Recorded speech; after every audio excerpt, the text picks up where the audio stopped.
तो पाकिस्तान में train hijack के बाद बड़े ऑपरेशन को लेकर एक बड़ा अपडेट अब आपके सामने होगा, क्योंकि सुरक्षा कर्मियों को छुड़ाने के लिए पाक सेना के अभियान को लेकर लगातार खबरें सामने आ रही हैं और पाकिस्तान आर्मी के ऑपरेशन का वीडियो भी अब आपके सामने होगा। ये एक एक्सक्लूसिव तस्वीर अब आपके सामने होगी, जहां आपको बता दें बीएलए के कब्जे में 180 से ज्यादा पाक सुरक्षा कर्मी होने का जिस तरीके से दावा किया जा रहा है, फिलहाल सुरक्षा कर्मियों को छुड़ाने के लिए जिस तरीके से अभियान चलाया जा रहा है, उसकी एक तस्वीर आपको एक्सक्लूसिव तस्वीरें TV9 भारतवर्ष दिखा रहा है। हालांकि पाकिस्तान में ट्रेन हाईजैक को लेकर जिस तरीके से अलग अलग चरण में इस ऑपरेशन को अंजाम दिया गया है, उसके बारे में भी एक जानकारी अब से थोड़ी देर बाद होगी आपके सामने।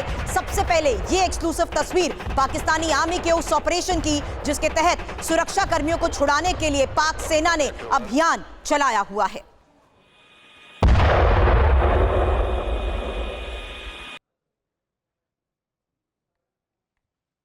आपको बता दें, इतिहास में पहली बार ऐसा हुआ है कि किसी देश में कोई ट्रेन हाईजैक हुई है। पहले से कई मोर्चों पर शर्मसार पाकिस्तान इस घटना के बाद से घुटनों पर नजर आ रहा है। एक तरफ बलूच विद्रोहियों का दावा कि उन्होंने करीब 180 से ज्यादा पाकिस्तानी सुरक्षा कर्मियों को बंधक बना रखा है और अगर पाकिस्तान अपना ऑपरेशन नहीं रोकता तो बलूच विद्रोही कत्लेआम मचा देंगे, कोई भी पाकिस्तानी सुरक्षा कर्मी नहीं बचेगा।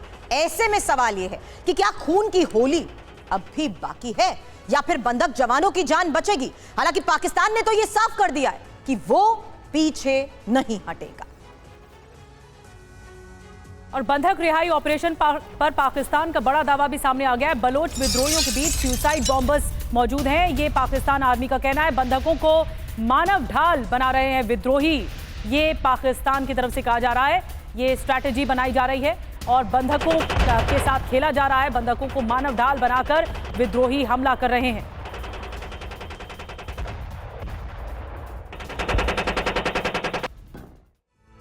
तो आपको बता दें, पाकिस्तान के मुताबिक उसके बंधक रिहाई ऑपरेशन का यह तीसरा चरण इस वक्त चल रहा है। हालांकि पहले चरण में खबर यह है कि पाकिस्तानी सेना के मुताबिक उसने बलूच आर्मी पर एयर स्ट्राइक को अंजाम दिया, भारी नुकसान उसे पहुंचाया, जबकि दूसरे चरण में अब तक 117 बंधक रिहा वो करा चुका है, जिसमें 64 पुरुष, 34 महिलाएं और 19 बच्चे शामिल बताए जा रहे हैं। और तीसरे चरण में आपको बता दें 2 हेलीकॉप्टर कॉम्बैट टीम को रवाना किया गया है, जबकि 3 टीमें मार्च रेलवे स्टेशन पहुंच चुकी हैं, जबकि पाकिस्तान की जो स्पेशल फोर्स है जिसे SSG और SOG है वो ट्रेन के पास यानी घटनास्थल पर पहुंच रही हैं। 1 वर्ग किलोमीटर इलाके की घेरेबंदी कर दी गई है। दूसरी टीम को भी मौके के लिए रवाना कर दिया गया है। इस बीच हेलीकॉप्टर और ड्रोन से जिस तरीके से ताबड़तोड़ अटैक को अंजाम दिया जा रहा है, उसकी एक तस्वीर हम आपको दिखा रहे हैं, क्योंकि कैसे इस इलाके की घेराबंदी की गई है, कैसे लगातार ड्रोन अटैक्स के जरिए हमलों को अंजाम दिया गया, उसकी तस्वीर आप देख चुके हैं। लेकिन पाक सेना को बलूच लड़ाकों के अल्टीमेटम को लेकर भी एक और बड़ी खबर है और कह रहे हैं कि ऑपरेशन अगर नहीं रोका तो कत्लेआम होगा, राजनीतिक कैदियों की बिना शर्त रिहाई हो।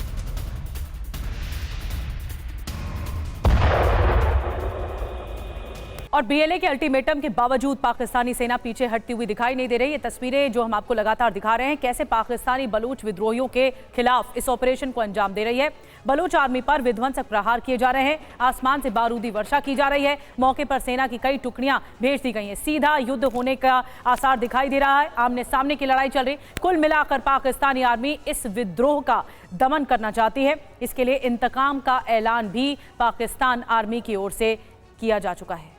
लेकिन अब आगे आपको और तस्वीरें दिखाएं, उससे पहले यह जान लीजिए कि बीएलए ने कैसे इस हाईजैक को अंजाम दिया है। जाफर एक्सप्रेस क्वेटा से पेशावर जा रही थी। मंगलवार सुबह 9 बजे का वक्त जब ट्रेन क्वेटा से निकली और कोलपुर में पहला स्टॉप पड़ा। इसके कुछ ही देर बाद अगला स्टॉप भी माच था। हमला माच और आबेगम इलाके के बिल्कुल बीच में अंजाम दिया गया। बताया तो यही जा रहा है कि इस इलाके में बलूच विद्रोहियों ने हमला कर पहले ट्रेन को रेलवे ट्रैक को ही उड़ा दिया और इस दौरान ट्रेन सुरंग नंबर 8 में थी। वहीं पर विद्रोहियों ने ट्रेन पर फायरिंग करना शुरू कर दिया, जिसमें चालक ड्राइवर घायल हुआ। इस ट्रेन का आखिरी स्टेशन पेशावर है।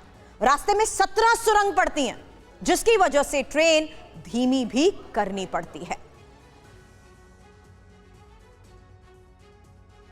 गुलाम अब्बास हमारे सहयोगी इस वक्त हमें ज्वाइन कर चुके हैं और लगातार इस हालात पर हमारे सहयोगी मनीष झा भी हमें अपडेट कर रहे हैं। गुलाम, लगातार जारी ऑपरेशंस के बीच तीसरे चरण को लेकर इस वक्त कई घंटों बाद ऑपरेशंस को जिस तरीके से अंजाम दिया गया है, उस बारे में खबर है, क्या अपडेट फिलहाल?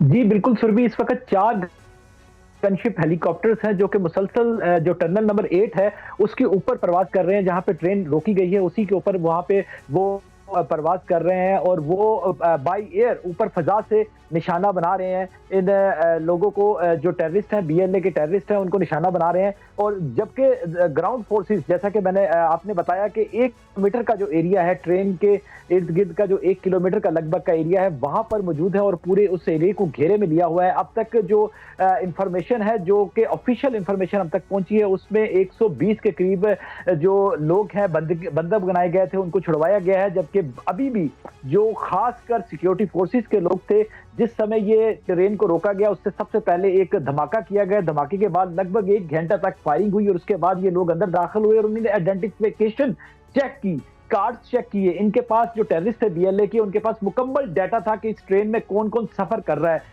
और उसके बाद वो चेक करने के बाद जो खासकर सिक्योरिटी फोर्सेस के लोग थे उनको, जो सफर कर रहे थे उनको और उनकी फैमिलीज को नीचे उतारा गया और उसके बाद जो है वहां पर पूरा कब्जा किया गया और उनको होस्टेज बनाया गया। अभी भी बड़ी तादाद में लोग जो होस्टेज हैं उनको छुड़वाने के लिए ऑपरेशन जारी है और ये मुश्किल तरीन ऑपरेशन है सभी, क्योंकि ये दुनिया में पहली दफा ट्रेन हाईजैकिंग का जो इंसिडेंट हुआ है, इसमें ऑपरेशन में बहुत मुश्किल इसलिए है कि जो बंधक बनाए गए हैं, जो लोग हैं, उनकी जिंदगियां बचाना गुलाम, बड़ी बात यह है कि अभी जो बंधक हैं उन्हें छुड़ाने की जो स्ट्रैटेजी है वो कैसी होगी, पाकिस्तान आर्मी की सबसे बड़ी नजर इस पर ही है, क्योंकि बड़ा मामला सामने आया। पहले ट्रेन हाईजैक हुई, उसके बाद पाकिस्तानी आर्मी के जवानों को बंधक बना लिया गया। मनीष से और ताजा जानकारी लेते हैं। मनीष, अब पाकिस्तान आर्मी क्या करेगी? क्या इस तरह की स्ट्राइक से वो छुड़ा पाएगी बंधकों को, क्योंकि उनसे भी हाथ धोना पड़ सकता है?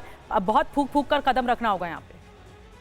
देखिए, जहां तक बंधकों का ताल्लुक है, अगर उन्हें मारना होता तो बीएलए कब का मार चुकी होती। वो नहीं मारना चाहते हैं क्योंकि बीएलए और पाकिस्तानी सेना के कैरेक्टर में यही अंतर है। देखिए, ये पहली दफा है कि ट्रेन का हाईजैक हुआ है, लेकिन ये पहली दफा नहीं है जब पाकिस्तान की सेना अपने ही लोगों पर दमन और अत्याचार करती है। जब बांग्लादेश से पहले पूर्वी पाकिस्तान में जो कुछ हुआ था वही बलूचिस्तान में भी हो रहा है, जबकि बलूचिस्तान की हकीकत अलग है। बलूचिस्तान 1948 में एक आजाद मुल्क था जिस पर पाकिस्तान ने जबरन कब्जा किया और उसके बाद से बलूचिस्तान के लाखों लोग इस आजादी की जंग में मारे जा चुके हैं। देखिए, मैं ये बात इसलिए कह रहा हूं क्योंकि आज भी बीएलए की क्या डिमांड है कि हम बंधकों को रिहा कर देंगे, बदले में हमारे जो राजनीतिक बंदी हैं उनको रिहा कर दो, या जो हजारों लोग मिसिंग हैं जो पाकिस्तानी सेना उठाकर लेकर गई थी पूछताछ के नाम पर और उसके बाद से गायब हो गए हैं, उन्हें वापस कर दो। मुझे बताइए कौन सी इसमें नाजायज मांग है? अगर पाकिस्तान की सरकार और पाकिस्तान की सेना में जरा भी सहानुभूति होती अपने लोगों के लिए, मैं ये नहीं कह रहा हूं कि वो भारत के या ईरान के लोगों के लिए, अगर वो पाकिस्तान मानता है कि वो उसकी टेरिटरी है, उनके लोग हैं, तो फिर उनसे बैठकर बात करें, उनसे बैठकर बात करके जो राजनीतिक बंदी है उनको छोड़ा जाए। बलूचिस्तान के एक एक छोटे से बड़े एक एक नेता को या तो मार दिया गया या पाकिस्तान की जेल में वो सड़ रहे हैं। अगर वो मांग कर रहे हैं बीएलए वाले तो उनको छोड़ो, बदले में हम बंधक छोड़ देंगे, तो क्या गलत है? और आप देखिए, ट्रेन में 500 से ज्यादा लोग थे, उनमें से महिलाओं को, बच्चों को, बुजुर्गों को, सबको पहले उन्होंने रिहा किया। उन्होंने फिर सुरक्षा कर्मियों में से सिर्फ उन्हीं लोगों को रखा है जो कि एक्टिव ड्यूटी वाले लोग हैं, यानी कि जो लोग जब मनीष, ये बहुत स्ट्रैटेजिकल मूव भी है, लेकिन इसी हालात के बीच में पाकिस्तान में किस तरीके से मुश्किलें लगातार ऑपरेशंस के तहत भी बढ़ती जा रही हैं, उसकी एक तस्वीर अब दिखाना चाहूंगी। आप दोनों का शुक्रिया, लगातार आपसे अपडेट लेंगे। हालांकि जिस तरीके से अगले चरण में इस वक्त ऑपरेशन को अंजाम दिया जा रहा है, गुलाम हमें बता रहे थे, लेकिन इन्हीं कुछ ऑपरेशंस की तस्वीर लगातार TV9 आपको दिखा रहा है और ये पाकिस्तान के बंधक रेस्क्यू ऑपरेशन पर कैसे अब तस्वीर सवाल खड़े कर रही है। देखिए, पाकिस्तान के रेस्क्यू ऑपरेशन का ये एक वीडियो सामने आया है, ये वीडियो लीक हुआ और इसी लीक वीडियो में रेस्क्यू में लगी गाड़ी कैसे पलट गई, ये देखिए। तो फिलहाल देखिए किस तरीके से दहशतगर्दों के खात्मे तक जंग जारी रहने की बात शहबाज शरीफ तो कह रहे हैं, लेकिन हकीकत यह है कि जिस तरीके से इस ऑपरेशन को अंजाम दिया जा रहा है उसमें लगातार पाकिस्तानी सेना के भी रेस्क्यू के जो वीडियो सामने आ रहे हैं वो कहीं ना कहीं सवाल जरूर खड़े कर रहे हैं। और इस बीच एक और बड़ी खबर, चीन और पाकिस्तान को बीएलए की धमकी सामने आई है। बलूचिस्तान से बाहर हो जाए चीन और पाकिस्तान, ये बलोच लिबरेशन आर्मी की ओर से कहा जा रहा है, धमकाया जा रहा है। बलूचिस्तान के लिए आखिर तक लड़ते रहेंगे, बीएलए की ओर से कहा जा रहा है। चेतावनी नहीं मानी तो बहुत बुरा अंजाम होगा, ये भी बीएलए ने धमकी दी है। जिस बलूचिस्तान के लिए इतनी लड़ाई हो रही है, इतना कत्लेआम हो रहा है, खून बह रहा है, उसकी अहमियत क्या है? अब आपको ये समझाते हैं और विरोध आखिर क्यों हो रहा है ये भी आपको बताते हैं विस्तार से कि सबसे बड़ा प्रांत जो है पाकिस्तान का वो यही है। पाकिस्तान के पूरे क्षेत्रफल का 44% हिस्सा इसके अंतर्गत आता है। पाकिस्तान की जो आबादी है 6% लोग यहाँ निवास करते हैं। अब विद्रोह क्यों हो रहा है? ये जो जंग है, ये जो रिबेल जो आ रहा है, रिबेलियन देखने को मिल रहा है बलूच लिबरेशन आर्मी की ओर से, वो क्यों हो रहा है? विद्रोही क्यों पनप रहे हैं? पहली बड़ी बात कि कुदरती संसाधनों से भरपूर इलाका है ये जो बलोच एरिया है, जहाँ पे 44% हिस्सा आता है पाकिस्तान का। दूसरी बड़ी बात ये संसाधनों पर कब्जे की जो विदेशी कोशिश है वो भी जारी रहने के आशंका के तहत ये विद्रोही पनप रहे हैं। आपको बता दें 1100 किलोमीटर सीमा समुद्र से ये लगती है और समुद्री सीमा व्यापार के लिहाज से बहुत अहम भी है। हालांकि चीन के सहयोग से जिस तरीके से पाक यहां पर ग्वादर बंदरगाह बना रहा है, बलूच के लोग चीन के दखल का ही विरोध कर रहे हैं और बलूचों का ये आरोप भी है कि उनसे दोयम दर्जे का बर्ताव किया गया है। यही वजह है कि बीएलए की तरफ से जारी चेतावनी में आपने सुना कि किस तरीके से उन्होंने बार बार ये बात दोहराई कि हम अपने लिए, अपनी जमीन के लिए भी कुछ भी करने को तैयार हैं और चीन और पाकिस्तान को उनकी ये खुली चेतावनी।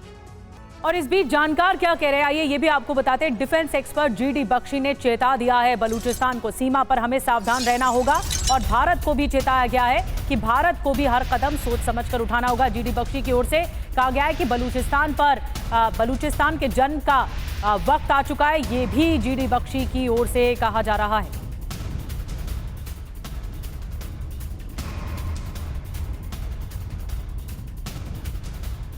स्पिनिंग आउट ऑफ कंट्रोल, नियंत्रण के बाहर जा रहा है। मौलाना डीजल ने पाकिस्तान की पार्लियामेंट के फ्लोर पे कुछ ही दिन पहले कहा था कि 4-5 ज़िले हैं जो अपनी आज़ादी डिक्लेयर करने वाले, और साहब वो तो तकरीबन पाकिस्तान के कंट्रोल से तो बाहर है बलूचिस्तान। ये बलूचिस्तान में ये जो ट्रेन का उन्होंने हाईजैक किया है ये बड़ा सिग्निफिकेंट है, क्योंकि एक ट्रेन में कोई 450-500 लोग होते हैं तो वो पूरे के पूरे इन्होंने हॉस्टेज बना लिए हैं।